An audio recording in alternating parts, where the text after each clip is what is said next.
Aye, we give you the facts. It's not what you think. Popeye Newsling, Young King, 1 yard, bless. Good morning, Popeye. Grandma watch Popeyes every morning and every night. Greetings, viewers and subscribers. PNL Patreon family birthday shout out to Everton Mahoney.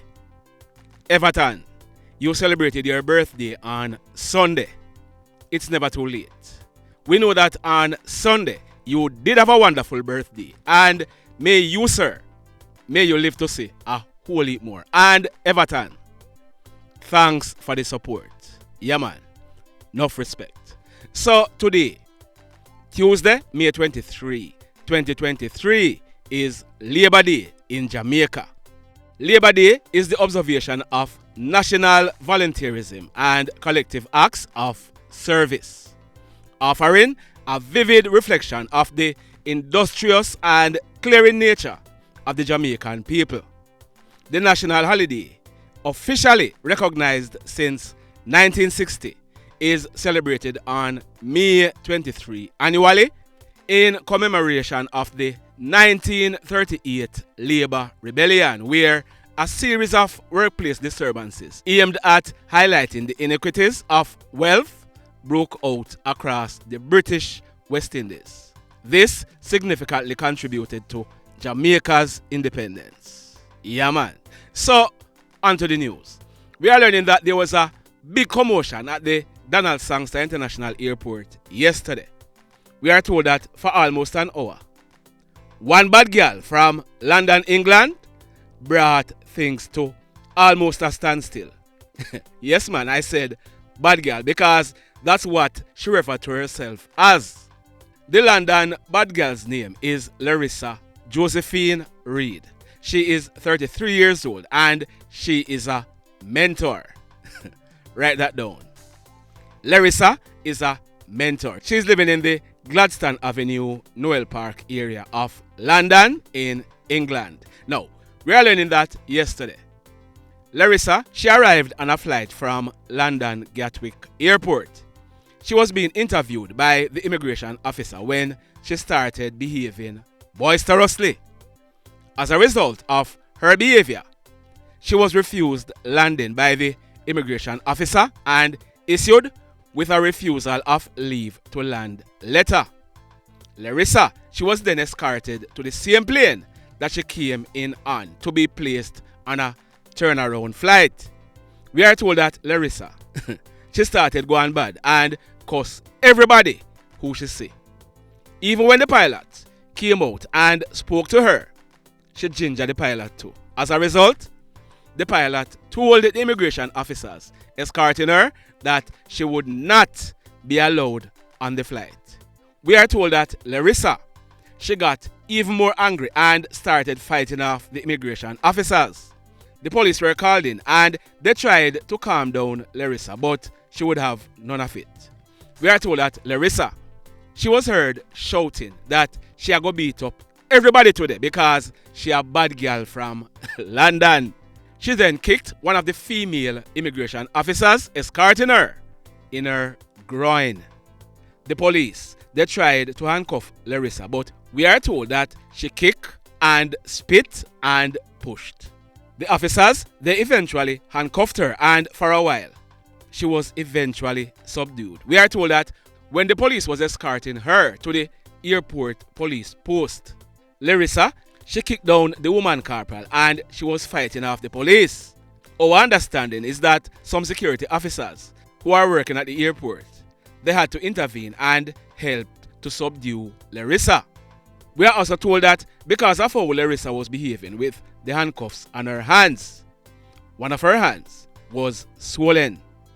Lerissa, she could be heard saying, "I'm gonna be rich when I go back to England because this injury cost £10,000. I'm gonna get rich off you, the cast police officers."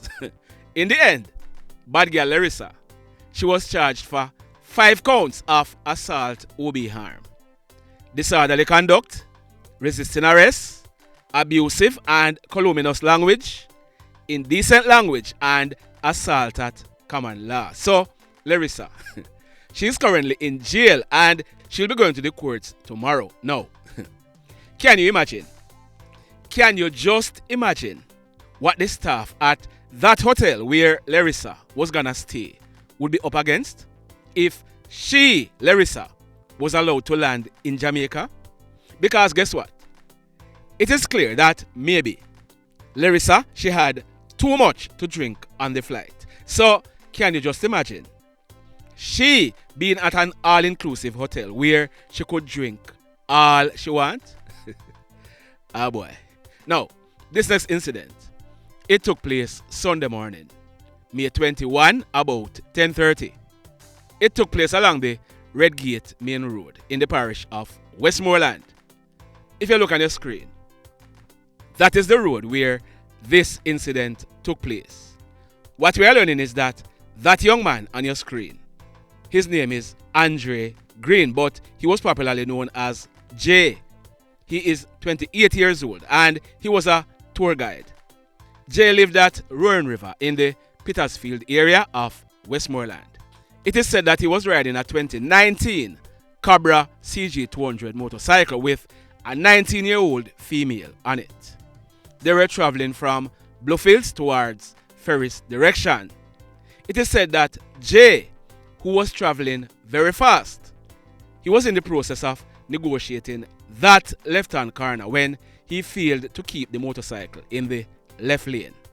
As a result, the bike veered to the right side of the road. The bike, it ended up exiting the road edge facing Ferris. The bike then collided into a perimeter wall, then into a utility pole. Jay and the female, they were thrown from the bike onto the ground. Jay received serious head and bodily injuries, whilst the female who was on the bike, she received injuries to her head, her chest, and other parts of her body. Both of them, they were taken to the Savannah Lamar Hospital where Jay, he succumbed to his injuries. The female, she was admitted in a serious condition. Now, let's hope she pulls through. Sad indeed. Still in the parish of Westmoreland. This one took place Sunday afternoon, about 3:30. It took place along the Red Ground Main Road in Negril. So, if you look on your screen, that man sitting on the red scooter, his name is Orain Anderson, but he was popularly known as Bitta Blood. Bitta Blood is 40 years old and he lived at Whitehall in Negril in the parish of Westmoreland. Now, we are told that Bitta Blood, he was humble and he was described by many as a good person. However, we were told that Bitta Blood, him ride that scooter that you are seeing him sitting on very, very fast. And Bitta Blood, him love to drink him liquor. You see the cup in his hand? We are told that for the most part of the day on Sunday, Bitta Blood, he was seen at a shop in the front of his yard doing just that, drinking some liquor. About 3:30 in the afternoon, Bitta Blood, he was riding his red Suzuki Access motorcycle along the Red Ground Main Road. And we are told that Bitta Blood, him did a do road. Plus, him under him liquor. It is said that Bitta Blood, he failed to keep to his left. As a result, he collided into a white Cobra motorcycle that was traveling in the opposite direction. On that bike was the rider, a mother and her child. All four persons, they were flung from the two bikes. Bitta Blood, he received serious injuries and he died on the spot. The other three persons, they were also injured and rushed to the Savannah Lamar Hospital where we are told that the child sustained a broken leg. Let's hope that all three persons pull through. Sad indeed. This next incident, it took place Sunday as well, and it took place in the parish of Westmoreland as well. It took place Sunday morning, May 21, about 9 o'clock. It took place at an area popularly known as Brownyard at Bamboo District in the Burn Savannah area in the parish of Westmoreland. We are learning that a group of men, they were standing at the front of a yard when a silver Toyota Axio motor car drove up and stopped. It is said that a hoodlum came out of the back of the car with a gun in his hand, and that hoodlum, he opened gunfire on the group of men. The hoodlum, he then jumped back into the car, and he and his cronies, they made good their escape. When the shooting subsided, it was discovered that 3 persons who were in the yard, they were shot. A 23-year-old tour operator who lived in the same yard where the shooting took place, he received gunshot wounds to his lower back, his left armpit, and his left arm. A 38-year-old plumber, he received a gunshot wound to his left elbow, and a 26-year-old bike mechanic, he received gunshot wounds to his left shoulder and the left side of his face.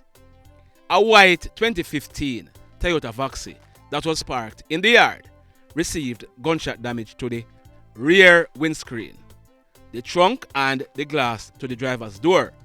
The front door and front window to the house were also damaged by bullets. The 3 men who were injured, they were transported by citizens to a nearby hospital where they were treated and admitted. But here it is. We are told that when the police processed this crime scene, a total of 28 9mm spent shells were recovered from the scene. The mayhem. Now, this next incident, it also took place on Sunday, May 21, about 12 midday. It took place at Forest District in the Ramble Police area in the parish of Hanover. We are learning that a man, his name is Devaero Campbell, but he was popularly known as Devin. He is 25 years old and he lived in the same area. It is said that Devin, he was in a shop in the community playing a game on one of the poker machine boxes. We are told that a blue Toyota Axio motor car drove up and stopped. Hoodlums jumped out of the car with guns in hand and they went into the shop and opened gunfire at Devin, killing him on the spot. The hoodlums, they then jumped back into the Axio and made good their escape. Just like that. The mayhem. So, we are working on a story. I posted it today over on Facebook and I gave a hint. That lady on your screen, she is dead. She was shot and killed. Her spouse is an ex-police constable and we are told that he is now a businessman. He is in police custody. I'm doing some digging and I'll be bringing you the exclusive details shortly. But let me address something. I need to address something. A few of my followers took me to task on Facebook. Their issue is that the headline I posted was stereotypical because I did not have to include in the headline the fact that the guy who is in police custody is an ex-policeman. They are saying I could have just said he's a businessman. Let me tell you something. I could have easily responded by saying I am the only person who edits or author anything that is posted on my Facebook or YouTube pages, but I did not. My response was, if the same guy was killed, I would have highlighted the fact that he's an ex-policeman, not true? So why not highlight the same fact if he is in custody for murdering someone? Let me tell you something. I am not always gonna post or say things that you are gonna like or agree with. But what I try to do is tell you the truth. If you have an issue with that, tell me I am lying and prove that I am lying. So if I post the truth and you want quarrel about it, that's a fear business. Put it in your pipe and smoke it. So, like I was saying, look out for that exclusive in-depth report. If I don't get to drop it later, look out for it early tomorrow. So, let me ask you something. have you hit on the love button as yet? If you have not yet done so, remember to hit on it. Also, if you are over here watching our videos and you have not yet subscribed, hit on the subscribe button. As also, hit on the notification bell. Then click all so that whenever we drop a new video, you will be the first to be notified. In the final story for now, and we are trying to post the next story tonight. If not, early tomorrow morning. Now, this one, it took place last night, Monday, May 22, about some minutes to 10 o'clock. It took place at Water Lane in the Georges Plain area of Westmoreland. We are learning that a female, she is a bar operator and she's in her late 20s. She was sitting on the veranda of a house and two men were sitting in the yard. One of the men is that man on your screen. His name is Ryan Williams, but he's popularly known as Bad Coolie. He is 46 years old. Now, that's the best photo we could get of Bad Coolie because we are told he's not a social media person. The other man is that man on your screen. His name is Tedroy Chase, but he's popularly known as Teddy. He is 26 years old and both Teddy and Bad Coolie, they lived at Georges Plain in the parish of Westmoreland. Now, both of them, they were sitting in the yard having a conversation and the female, she was sitting on the veranda. We are told that a motorcycle rode up with two hoodlums aboard. The pillion, he brandished a gun and opened gunfire at the three persons. They all ran off in different directions. The hoodlums, they then rode away on the bike, making good their escape. It was then realized that the three persons were shot. The female, she received gunshot wounds to her groin and her left thigh. Bad Coolie, he received gunshot wounds to his abdomen, and Teddy, he received gunshot wounds all over his body. From all indication, both Teddy and Bad Coolie, they died on the spot. The female, she was rushed to a nearby hospital where she was treated and admitted in a critical condition. The police were informed and we are told that when they processed this crime scene, a number of 9mm spent shells were recovered from the scene. The mayhem continues. Blessed love, everybody. Tell a friend for tell a friend for tell a friend about Popeye Newslink and PNL Blog TV. Like, subscribe and share. Quicksilver sing, if we just unite, what a country this will be. If we just unite, Jamaica live in unity. If we just unite, what a country this will be. If we just unite, Jamaica live in unity. Hey, crime it a mash up Jamaica, criminals